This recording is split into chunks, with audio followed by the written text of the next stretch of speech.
37 কাদ ফারাতুম লাহুম ফারিদা, মোহরানা ফরজ হিসাবে আদায় করবা। কি হিসাবে? ফরজ। সূরা নিসার 4 নম্বরে বলছেন ও আতুন নিসা আসাদুকাতিহিন্না নিহলা, সন্তুষ্ট চিত্তে মোহরানা আদায় করে দাও। সামাজিক আচার ব্যবহার সুন্দর নয়, প্রতিবেশীর হক মেরেছো, সন্তানের হক মেরেছো, এক সন্তানকে বেশি দিয়েছো, আরেক সন্তানকে কিছু দাও নেই, এরকম পিতামাতা আছে না নাই? তোমার নামাজ কবুল হবে না, তুমি মৃত্যুর পরে জাহান্নামী বলেছেন রাহমাতাল লিল আলামিন। বহু পিতামাতা জাহান্নাম বরাদ্দ করে তারপরে আসে। সাহাবায়ে কেরাম বললেন কারা? মেয়েদেরকে দেয় না, সব ছেলেদেরকে দেয়, আবার এক ছেলেকে বেশি আরেক ছেলেকে কম। আসেনি এরকম? আপনাদের এখানে নাই? আরে কত ভালো ভালো মানুষ, একই সমান দিবেন। যদি জীবদ্দশায় বন্টন করেন একই সমান দিবেন, আর যদি মৃত্যুর পরে বন্টন করেন, নোমান ইবনে বশিরের হাদিস, বুখারী, যদি জীবদ্দশায় ছেলে মেয়ের অংশ বন্টন করেন, ছেলেও 2 ভাগ মেয়েও 2 ভাগ, আর যদি মৃত্যুর পরে করেন আযযাকারু মিসলু হাজ্জিল উনসায়াইন, ছেলে পাবে 2 ভাগ, মেয়ে পাবে 1 ভাগ। এই বন্টনটা করে দিয়েছেন কে? সেই আল্লাহ বলছেন আম্মা মান খাফা মাকামা রাব্বিহি ওয়া নাহান নাফসা আনিল হাওয়া ফাইন্নাল জান্নাতা হিয়াল মাওয়া। আমি আল্লাহকে যে ভয় করবে, আমার উপস্থিতি, আমাকে আল্লাহ দেখছেন, আমি সব সময় একজনের চোখের সামনে আছি, তিনি কে? আল্লাহ। আল্লাহ। এই ভয় যাদের মনে থাকবে, আর মন যেটা চায় সেটা করবে না, আল্লাহ বলছেন আমার জান্নাত আমি তার বাড়ি বানায়া দেব। وأما من طغى وآثر الحياة الدنيا فإن الجحيم هي المأوى। আর যে আল্লাহর আইনকে অমান্য করবে, নিজে আইন বানিয়েছে, আল্লাহর আইনের ধারা স্কুলগুলোতে কোনো ইসলামী লেখাপড়া ছিল না, ঠিক না ঠিক? এখনো নাই, এখনো নাই। স্কুলের পোলাপান মোবাইল খেলে সারাদিন, ক্লাস 5 এর পোলাপানে বিড়ি খায়, আসেনি? 7 এর পোলাপানে গাঁজা বেচে। এটা পোলাপানের দোষ না, বিগত সরকারের দোষ। আমার বাচ্চাগুলোকে ধ্বংস করে দিয়েছে, ঠিক না ঠিক? এই যে দেখেন কোরআনের মাহফিল, শিশু বেশি না বুড়া বেশি? শিশু বেশি।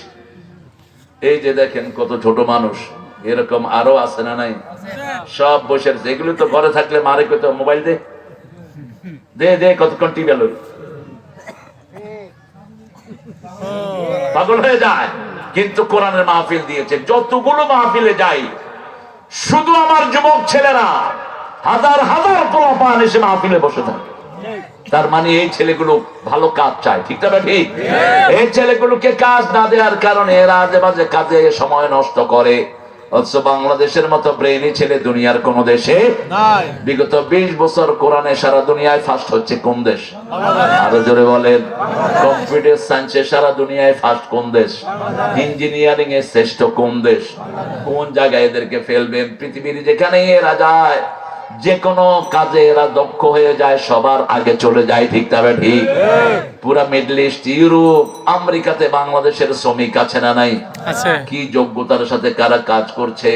সেজন্য আল্লাহ বলছেন আম্মা মান তগা, যারা আল্লাহর কোরআনকে সরিয়ে দিয়েছে, ক্ষমতা থেকে স্থান সরিয়ে দিয়েছে, আর মন যেটা চায় সেটা করে, জাহান্নাম তার বাড়ি বানায়া দিবেন কে? আল্লাহ। আল্লাহ। আমরা মন অনুযায়ী চলবো না, কার ইচ্ছা অনুযায়ী চলবো। আজকে শপথ করব আমার ছেলেদেরকে কোরআন পড়াবো, রাজি আছি তো? আমার মেয়েদেরকে কোরআন পড়াবো। কিশোরগঞ্জ সারা বাংলাদেশের একটা শ্রেষ্ঠ জায়গা। আমার অবজারভেশন হলো কিশোরগঞ্জ লোকেরা হায়াত পায় সবচেয়ে বেশি।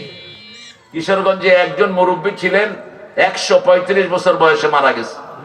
কি নাম? আব্দুল হামিদ দীপেশ্বরী। ওনার সাথে আমার দেখা হলো। হ্যাঁ, আমি সালাম দিলাম, না কেমন আছেন? কয় আগের মতো সুবিধা না, এখন রাইতে সাইকেল চালাতে পারে।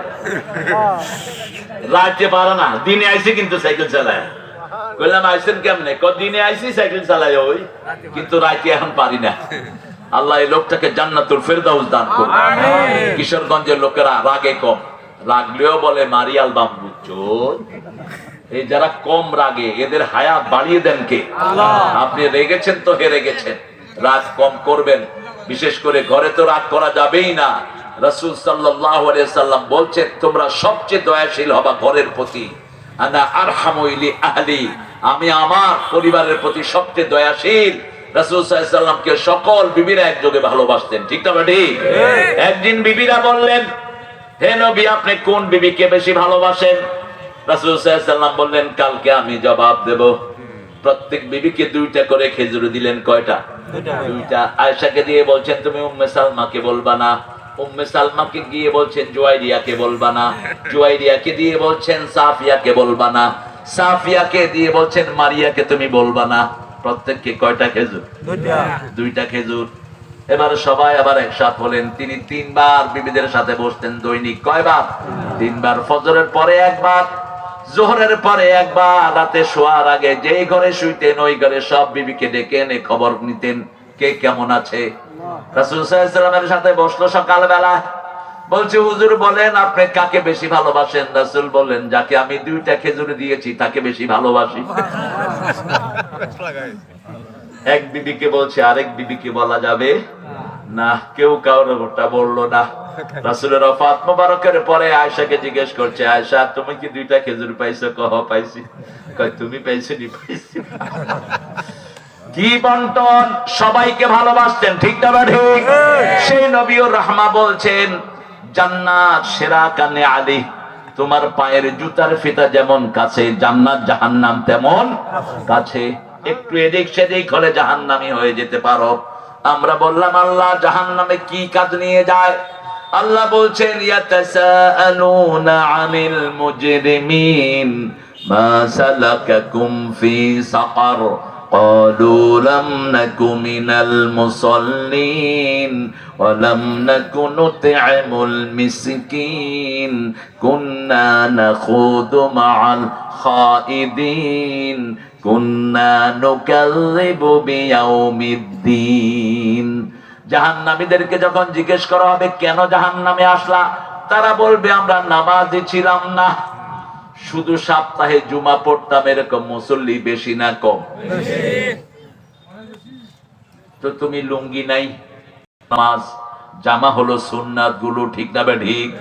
তুমি সারা সপ্তাহে কাম করো না, শুধু জুমার দিন আল্লাহু আকবার। জুমার দিন হলো বোনাস। সপ্তাহের কাজগুলো যারা করে জুমার দিন, জুমার পড়ার সাথে সাথে তাদের সব জীবনের গুনাহগুলো আল্লাহ মাফ করে দেয়।